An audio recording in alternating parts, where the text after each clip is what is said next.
बिस्मिल्लाहिर्रहमानिर्रहीम। आज 9 मई है। आज की जो गुफ्तगू है वो खसूसी गुफ्तगू है।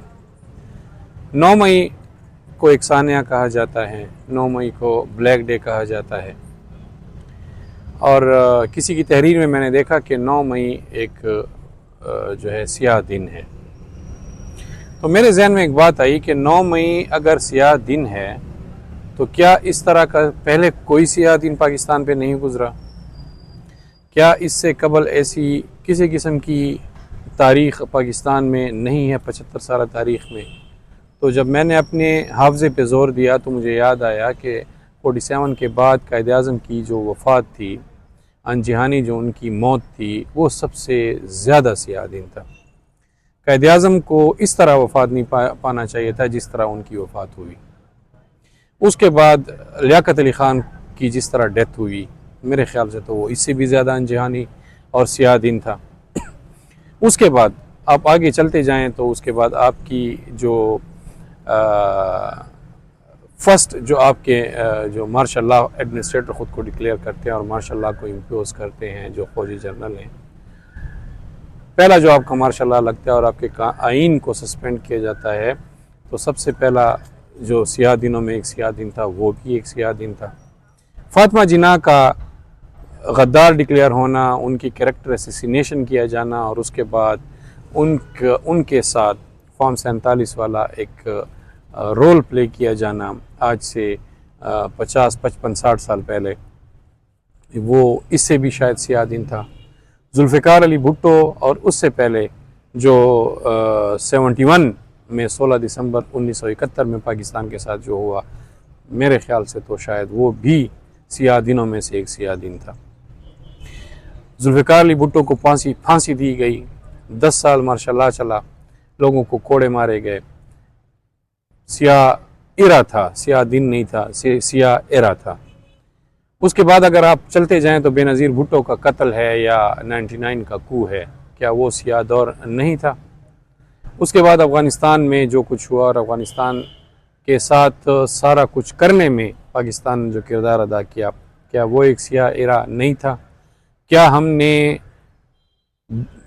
सौों के और हज़ारों के हिसाब से जो हमने लाशें उठाई, जो चीथड़े उठाए, जो दीवारों पे और दरवाज़ों के ऊपर जो खून के लोथड़े और जो निशानात जो हमने देखे और जिन सरों को हमने देखा, क्या वो सियाह दिन नहीं था? छोटे बच्चों की कुलकारियाँ सुनने के बजाय हमने उनकी चीखें सुनी।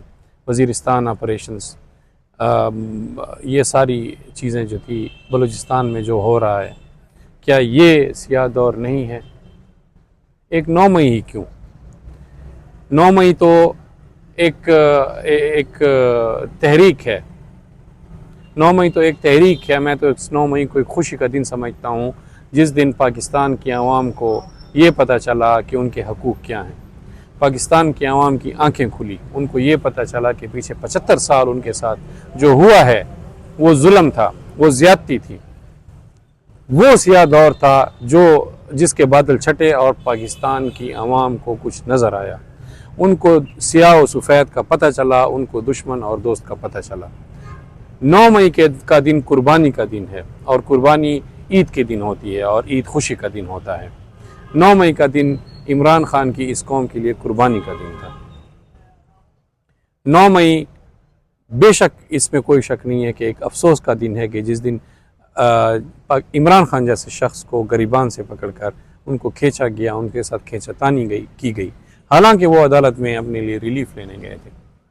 हमारी लीगल फेटर्निटी का ये उसूल है कि, और कानून का ये उसूल है कि जब कोई बंदा अदालत के आगे सरेंडर करने जाता है तो लॉ इन्फोर्समेंट एजेंसियाँ उनको कुछ नहीं कह सकती, क्योंकि वो ऑलरेडी अदालत के सामने सरेंडर करने जा रहा होता है। और लॉ इन्फोर्समेंट एजेंसीज़ ने भी उस शख्स को, अगर वो जो है क्रिमिनल जो है सस्पेक्टेड होता है, तो उसको कानून के आगे उसको पेश करना होता है, यानी अदालत के आगे पेश करना होता है। तो अगर वो खुद ही अदालत के सामने सरेंडर कर रहा है तो उसको गिरफ़्तार करने की ज़रूरत नहीं होती। लेकिन इमरान खान को गिरफ़्तार किया गया था। ये एक सियाह दौर था, ये एक सियाह दिन था, ये एक सियाह बाब था। लेकिन उसके साथ ही इस बाब ने वो बादल हटाए जो बादल और जो एन के जो ग्रीन बागात वाली जो एन के हमारी आवाम की आंखों पे के ऊपर चढ़ी हुई थी वो हटी। तो 9 मई जो है एक यादगार दिन है, अफसोस है लेकिन खुशी भी है। उम्मीद है इंशाल्लाह नेक्स्ट वीडियो में एक अच्छी बात के साथ दोबारा मुलाकात होगी।